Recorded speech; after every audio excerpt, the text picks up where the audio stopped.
Hello, welcome back to Crushing Sounds. Today I'm looking at the new Septicflesh album, Modern Primitive.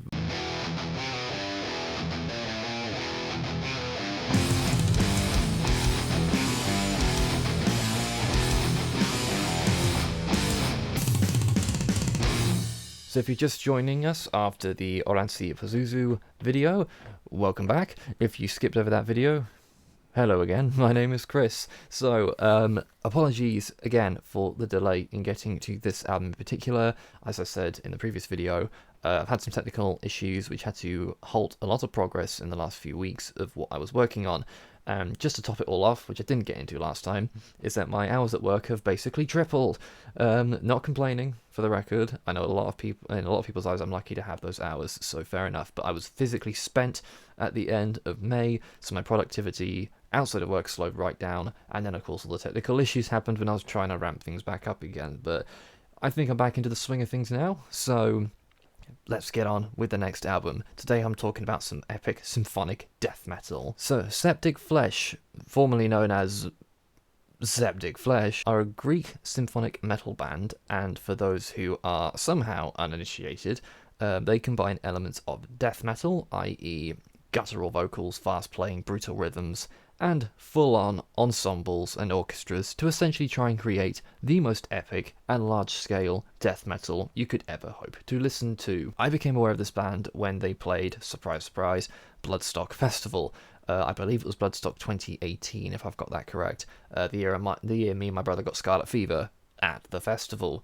Not the most fun we've ever had at Bloodstock, but I did check them out prior to the festival, and they had just released the album Codex Omega, and I loved it. It was everything I wanted from a symphonic death metal band. It was huge, it was epic, and it also made you want to headbang until your neck was severely severed.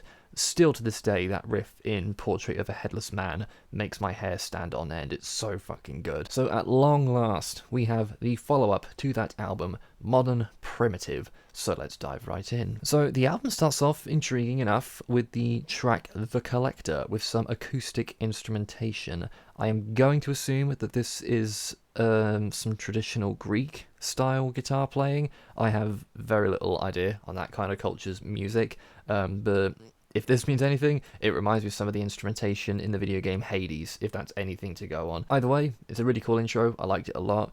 It builds up suspense really, really well, and it sounds really cool to boot, which is really all you need, basically.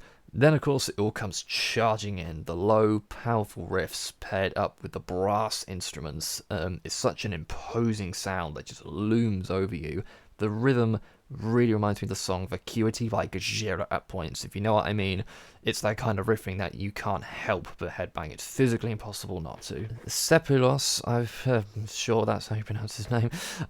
His guttural vocals are so goddamn good. They are produced perfectly as well. They are so present in the sound, and they grab your attention every time they come in. And again, they're so imposing to go along with the low guitars and the brass. His voice is just perfect in that setting. This band should write film scores, seriously. The intro to Hierophant is fucking massive. Love the ascending strings. We also get more moments of Sotolis' clean vocals in this song. I will be a little bit unfair here. I'm not a massive fan of some of his clean vocals on this album. Name it's on this song specifically, and one we'll get to a little bit later. But I don't know, he sounds a bit too nasally for me at points. I could be using the wrong word there to describe what I'm hearing, but they don't always sit well with me. His spoken word sections, or his more subtle, sinister singing, I think are great. It's just a taste thing, I'm sure. Some people probably think they make everything all the more epic, which is totally fair enough, but not always for me, the clean vocals on this thing. Self-Eater is one where everything that isn't the death metal completely steals the show. It's album closing levels of epic. The spoken word bits, again, really, really cool, and I really want to know who does those more ambient choir-esque vocals, because she's got a great voice, and that outro, my god, it's gorgeous. Not to suggest the heavy parts don't really bring it in this song. They pair up with the orchestra perfectly. It never feels like two styles are trying to battle each other, unlike S&M by Metallica. Nyromancer actually shows some clean vocals that I actually do genuinely like. They seem much stronger in the range that they are kept in this song in particular than where they were on the song before.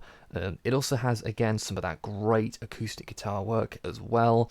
If Stephen Fry were to ever do a follow-up to Mythos Suite, he should bring this band in to do the music, basically. I mean, come on. Stephen Fry reading stories about Greek mythology, with Septicflesh providing face-meltingly awesome and epic music. How could that not be the greatest album ever made? Coming Storm is tense as fuck. It's almost a horror movie in tone and makes it feels like the heaviest song on an album, on an already really heavy album. But when, again, those choir vocals come back in at around the 1:07 mark, I was taken immediately back to the first time I completed Dark Souls. If you know what bit of music I mean, you know. And there I have committed the journalistic cardinal sin of comparing something to Dark Souls when it has little or nothing to do at all with Dark Souls, so my apologies for that. You no longer have to take my opinion seriously on anything ever again. To put it simply, this song is perfection. The best song on the album, I think. It's cinematic, it's huge, it's powerful, and it's super fucking memorable. If I ever see the band live again, I really, really hope they play this one. The title track is great overall, apart from one bit that I just don't like. I don't mean to harp on this again, but the clean vocals. They're fine for the most part, but the line, bleeding, screaming, modern, primitive, it's so nasally. The overly extended ease of bleeding and screaming just pierces me in a way that doesn't quite sit well. The rest of the song is great. Just can't think of that song without thinking of those vocal deliveries. Not a fan. And lastly, those of you who watch a lot of these videos know that I always love a closing song to feel like a closing song. It should be epic or unexpected or feel like a satisfying closing piece of music to round off an album in a really satisfying way. So how do you close an album in an epic way when the whole album is already epic? They kind of don't here. A Dreadful Muse is as excellent as the rest of the album. It's still epic, it's still massive, but it doesn't really give the album a massive send-off. It just kind of stops. That is extremely petty, I know. The song is still really good. It has a cool lead guitar line that is repeated throughout, which I really like, and I appreciate that it's not an easy thing to achieve. An epic ending when the rest of the album is already as epic. But, you know, sometimes I feel like maybe if Coming Storm was the closing track, it would have left more of a lasting impact on me as a really memorable ending to the album, if that makes any sense. I've left those criticisms to the end, mostly because they arose towards the end of the album on repeated listens, but I of course don't want that attitude to be the takeaway from this review. I loved Modern Primitive. Symphonic metal is fastly becoming one of my absolute favourites in all of heavy metal, be it Nightwish, or the more power metal bent of Avantasia, or something as brutal and heavy as Septicflesh's Modern Primitive. Full orchestrations, massive instrumentation, and huge ideas just work hand in hand with what heavy metal is.